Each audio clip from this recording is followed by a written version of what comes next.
Hello friends, today we are going to study about cells.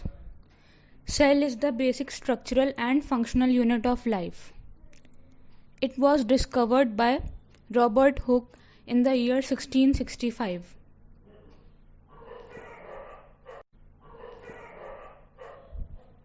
There is a very famous and prominent theory which is known as the cell theory. It was proposed by Sheldon and Schwann. And according to this theory, all the living beings are made up of cells and all cells arise from pre-existing cells. Cells can be broadly categorized as plant cells and animal cells, and there are a variety of differences between these two. Some of the prominent differences are: in a plant cell, the cell membrane is surrounded by a cell wall. Plastids are present, which help in the process of photosynthesis.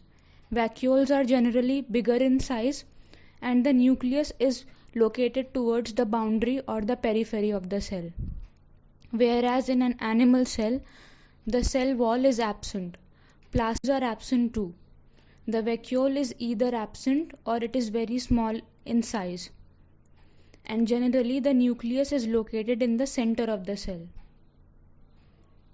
There are a variety of cells which are found inside the human body.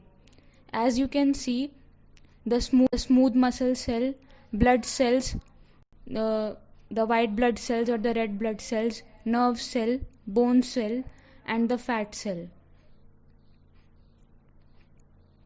Depending upon the number of cells found inside an organism, these can be divided in cellulars and multicellulars. Uni means one.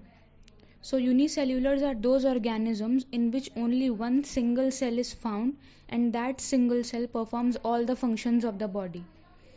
For example, amoeba, bacteria. And as we all are aware, multi means many. So multicellular organisms are made up of many cells, and each cell is specialized to perform a specific function. Or we can say there is division of labor in multicellular organisms. All higher plants and animals come under this category. So that's all for today.